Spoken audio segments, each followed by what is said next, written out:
오늘 우리에게 주실 하나님의 말씀은 신약성경 누가복음 3장 1절에서 6절 말씀이 되겠습니다.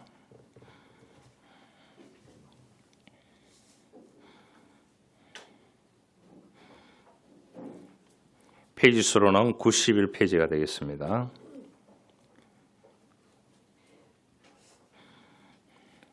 한 절씩 교독하겠습니다.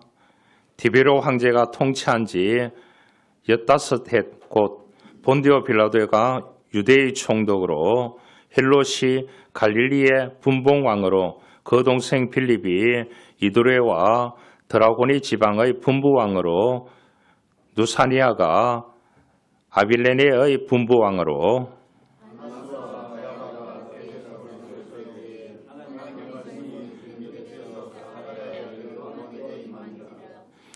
요한이 요단강 북은 각처에 와서 죄사함을 받게 하는 회개의 세례를 전파하니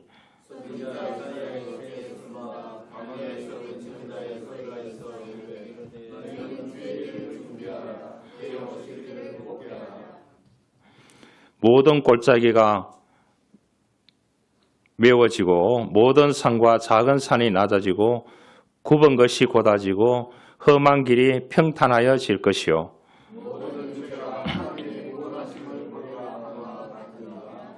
아멘.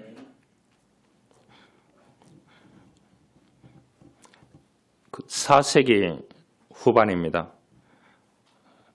그 당시에 교황이 다마소라고 하는 그 1세였습니다. 그 다마소 1세 교황의 충직한 비서가 있었는데 그 사람이 제롬이라는 사람입니다. 많이 들어보셨으리라 생각합니다. 이 사람이 많은 성경을 번역했는 사람입니다. 그의 부모님은 아주 신실한 기독교인이었으나 원래 이 제롬은 신앙에 별로 관심이 없었기 때문에 출세를 위해서 그 당시에는 수사학이라고 하는 그 학문을 공부하게 됐습니다.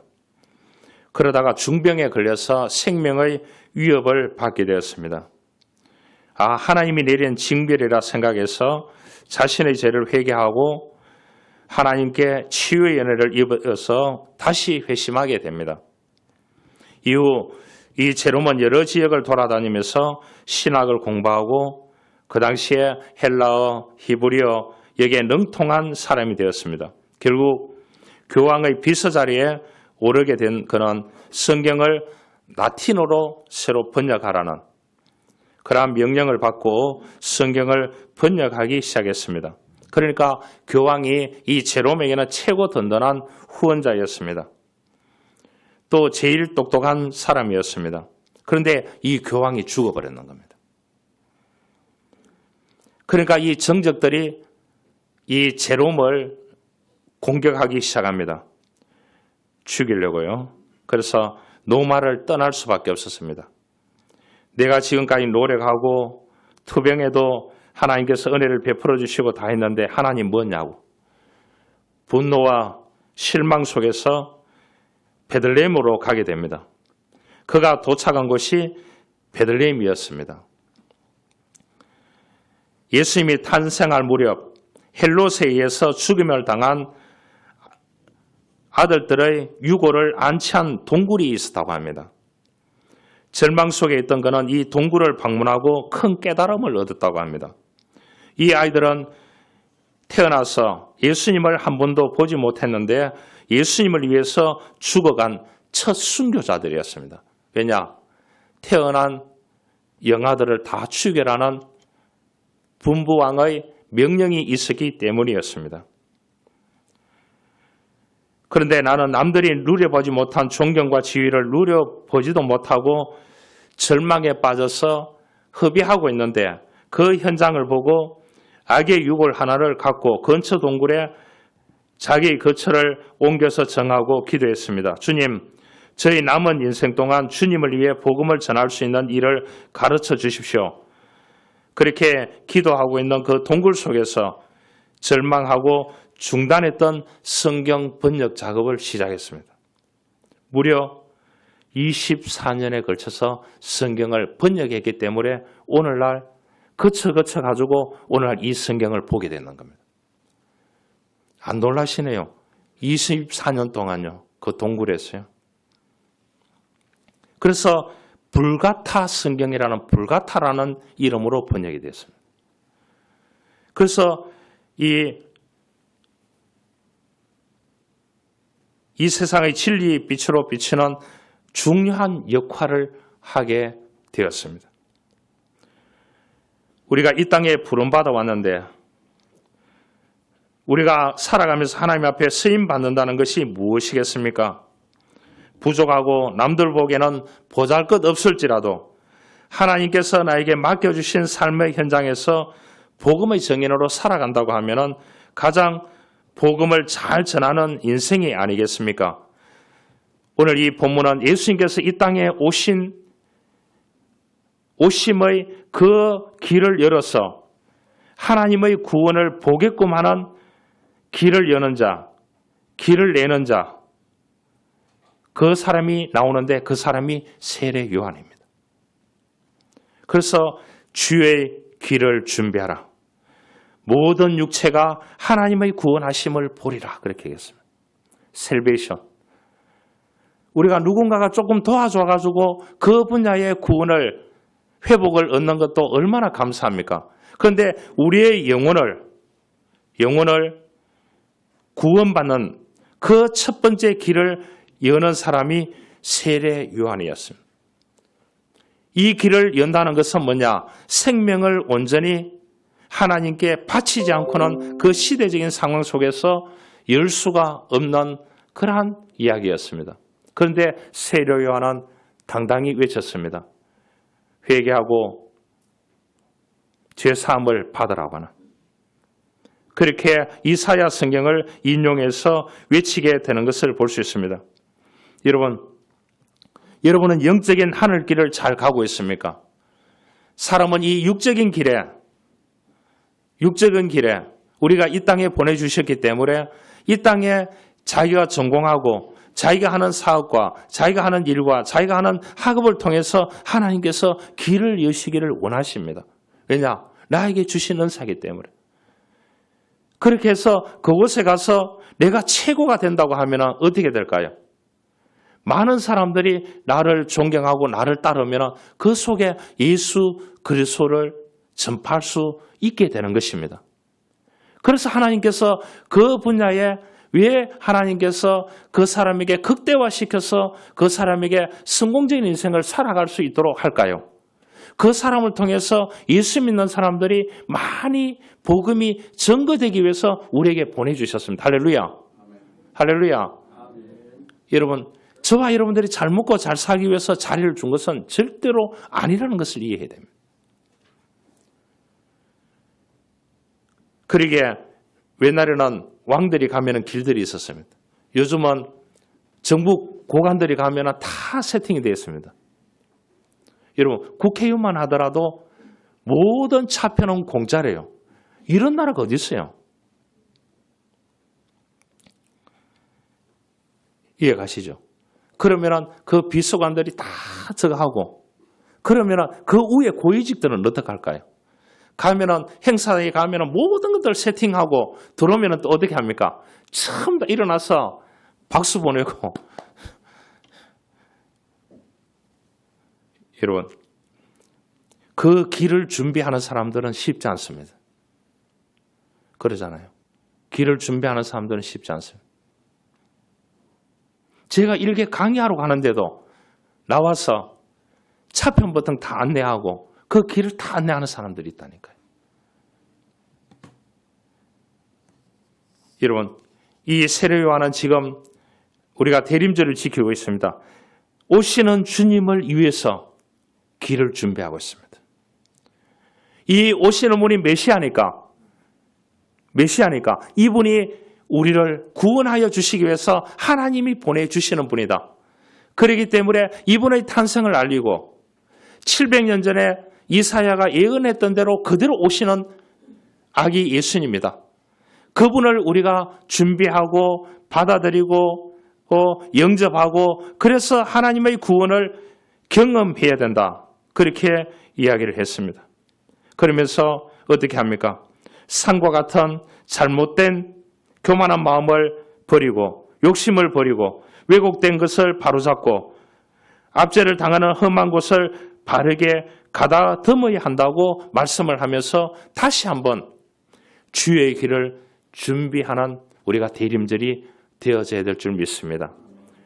대림절 기간 동안 변화된 나의 모습 가운데서 마음을 열어놓고 다시 한번 주님을 받아들이고 그 주님을 통해서 하나님의 구원하심을 다시 한번 확인하고 우리가 주님의 복음을 위해서 살아가는 것이 주님의 길을 여는 자라는 사실을 우리가 알 수가 있는 것입니다. 강철왕 하면은 카네기입니다. 사업을 하는 사람이라면은 한 번쯤은 연구해 볼 만한 인물입니다. 그래서 이 사람 책이 가장 제일 많이 팔렸습니다. 누가 사업을 하고 경영하는 사람들에게. 이 사람은 28살 때 세일즈맨을 했습니다. 물건 팔 수 있는 거는 다 팔았어요.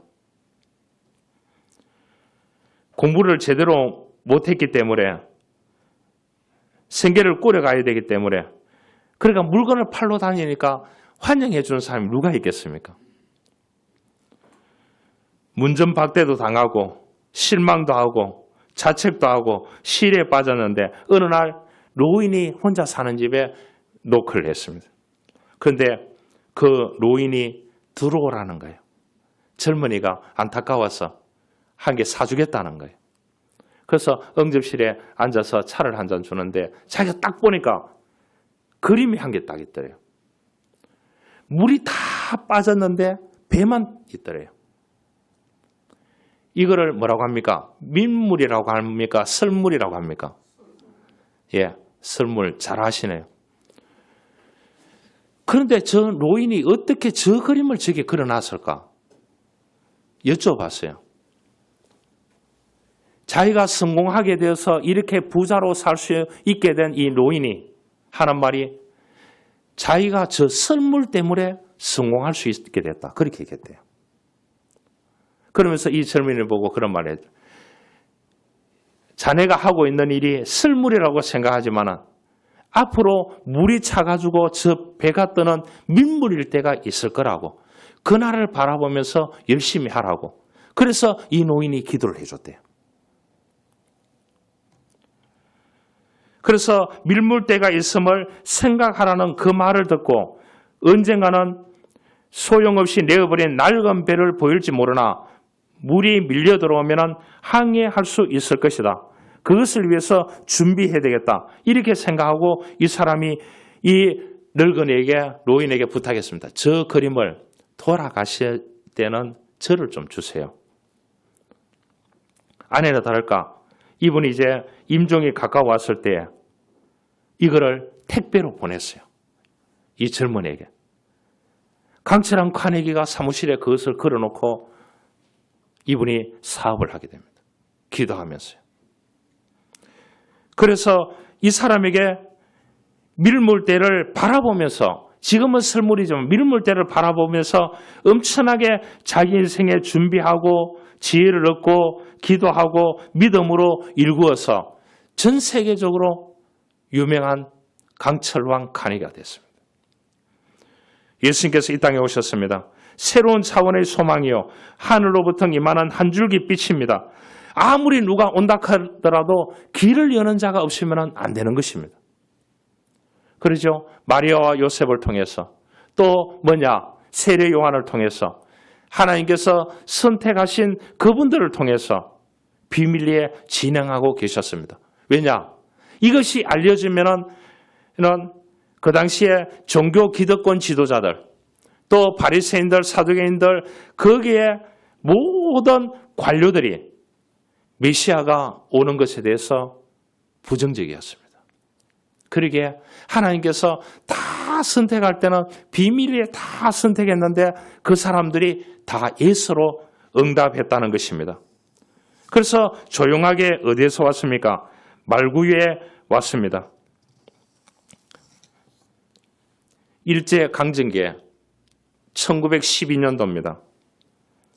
개신교 의료 선교사로 미국에서 조선으로 건너와서 생을 마칠 때까지 병자들을 돌보면서 교육 환경을 바꾸었던 한 분이 있습니다. 그래서 그분의 이름을 조선의 어머니라 이렇게稱했습니다. 한일 장신대학교의 설립자인 엘리자베스 요한나 세핑입니다. 세핑, 한국 이름으로 서서평 선교사라 그렇게 불렀습니다. 너무 길잖아요. 엘리자베스 요한나 세핑 이렇게 하니까. 그래서 한국에서 붙여준 이름이에요. 서서평 선교사라고. 1912년도에서 미국에서 의료를 배워가지고 이 사람이 의료와 교육 선교를 하기 위해서 왔는 사람이에요. 이 사람이 어디 갔느냐? 광주 전남으로 갔는 거예요. 제일 어려운 지역을 선택해서. 그 다음에 어디 갔냐? 더 어려운 지역, 추자도. 추자도 아시는지 모르겠습니다. 그 다음에 뭐가 있어요? 제주도. 이 권역을 정해서 이 사람이 이제 정말로 병약하고 어려운 사람들 위해서 치료해주고 교육 환경을 받고 미국에서 보내주는 그 물자를 통해서 이 사람들을 병자와 함께 한평생을 보내게 됐습니다. 54세 1934년도에 돌아가면서 자기 시기에 몸을 해부해서 그것도 다 이렇게 이제 의료 선교사이기 때문에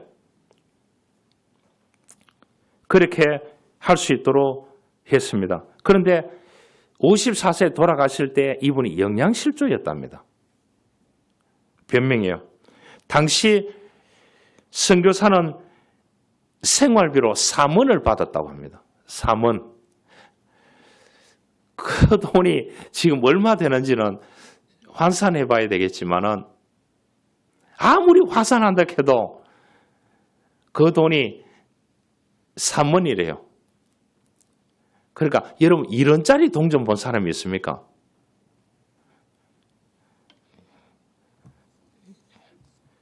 하지만 그녀는 자신을 위해서 10원밖에 쓰지 않았대요. 나머지 모두는 조선인을 위해서 사용하고 했습니다. 그래서 그녀의 침대 밑에 돌아가시고 난 뒤에 침대 밑에 그런 문구가 있었대요. 성공이 아니라 성기입니다. 믿음은 성공이 아니라 성기입니다. 여러분, 이 스스평 선교사처럼 하나님의 말씀에 예수로 응답해서 우리에게 준 복음을 또 다른 사람에게 복음을 주기 위해서 섬기는 희생적인 삶을 살아야 복음이 배달됩니다. 할렐루야.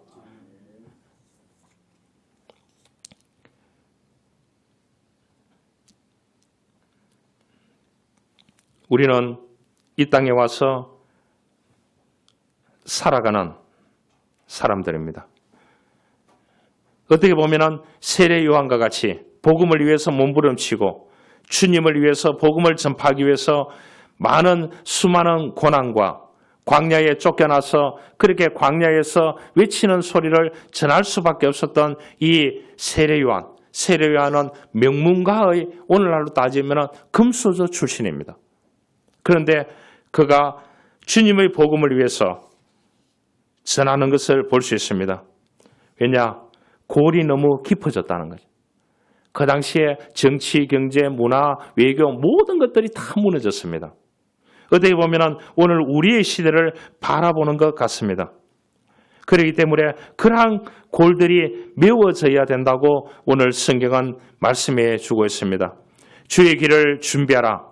그의 오실 길을 곧게 하라. 모든 골짜기가 메워지고 모든 산과 작은 산이 낮아지고 굽은 것이 곧아지고 험한 길이 평탄하여질 것이요 모든 육체가 하나님의 구원하심을 보리라고 그렇게 얘기하고 있습니다. 여러분, 산이 낮아져야 된다 그랬어요. 이 말은 뭐냐? 교만과 이러한 부분들이 낮아져야 된다고 그렇게 말했습니다. 얼마나 사람들이 도도한지 모릅니다. 또 그만큼 있으니까 도도하겠죠. 그러니까 이 나라와 민족이 하나 되는 길은 너무나 어렵습니다. 하나님이 은혜를 부어주지 않으면 하나 될 수가 없습니다. 그런 그 시대와 2000년 전의 시대와 오늘 시대가 어떻게 보면 비슷한 겁니다.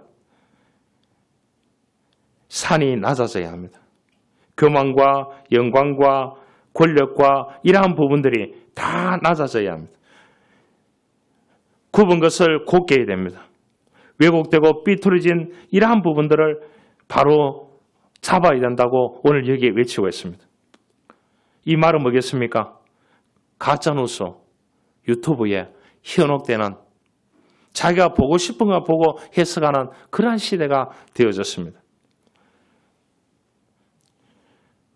만사를 부정적으로 보는 사람들이 있습니다. 험한 길을 평탄케 하라고 했습니다. 사람들이 다 거친 마음이 되었습니다. 그래서 한마디만 하면은 다 거칠어졌습니다. 폭력적이 되고 황폐해진 마음이 되어졌습니다.